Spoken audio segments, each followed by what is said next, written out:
The audacious attempt by Department of Homeland Security, DHS, agents to enter two Los Angeles elementary schools this week, seeking 5 students in grades 1 through 6, has ignited a firestorm of controversy, raising critical questions about the balance between national security and the sanctity of our schools.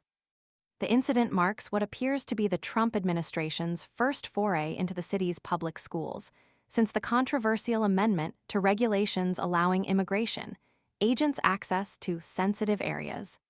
A move that has sent shockwaves through the educational community and ignited fierce public debate. Los Angeles Unified School District, LAUSD, Superintendent Alberto Carvalho confirmed the attempted entry during a tense press conference on Thursday. He detailed the agents' unsuccessful attempts to access the schools, emphasizing the unwavering stance of the district in protecting its students. The incident underscores a broader pattern of escalating attacks on international students and a dramatic increase in deportation, efforts targeting both undocumented and documented immigrants under the Trump administration. The move has been widely condemned as an overreach, further polarizing an already deeply divided nation. The context of this incident is crucial. In January, the Trump administration rescinded Biden-era guidelines that had previously restricted DHS agents from entering sensitive locations, including schools and churches. The rationale behind this reversal, articulated by then-acting Homeland Security Secretary Benjamin Huffman, was a claim to empower law enforcement and prevent criminals from using these locations as sanctuaries.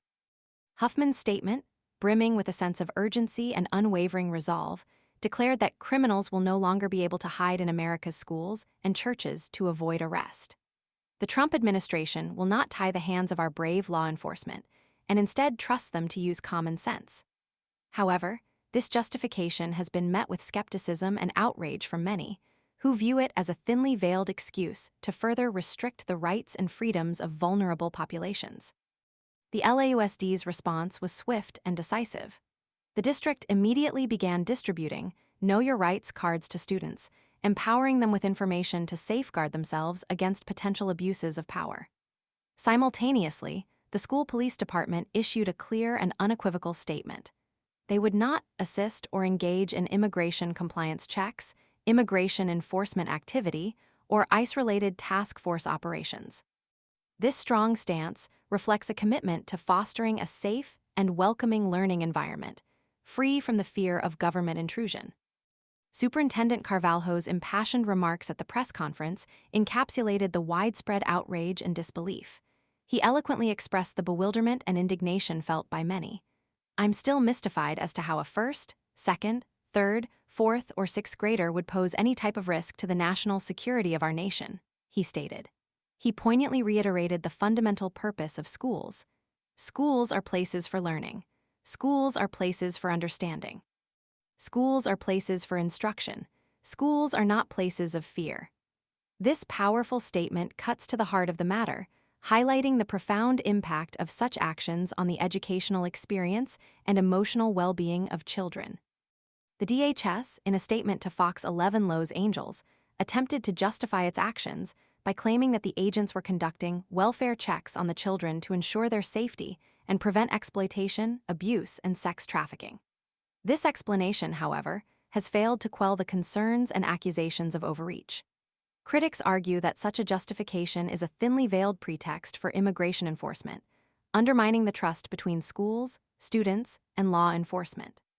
The very notion of characterizing young elementary school children as potential victims of exploitation, while simultaneously justifying the intrusion into their schools, has been widely criticized as both illogical and deeply disturbing.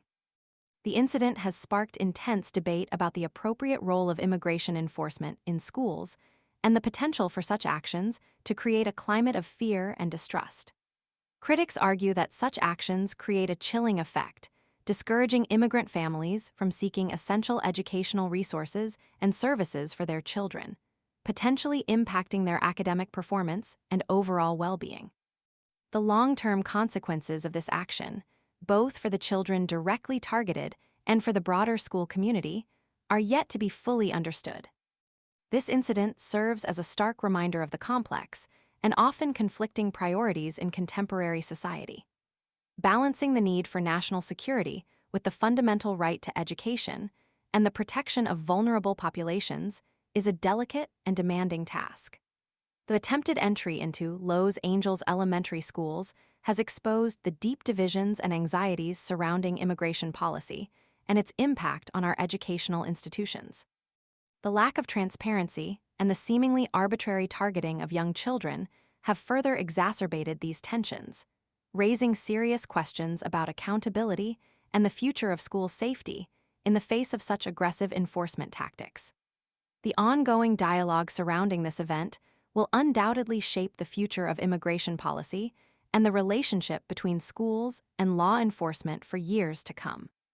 The incident demands a thorough review of existing policies and a commitment to ensuring that schools remain safe havens for learning, free from the fear of unwarranted government intrusion.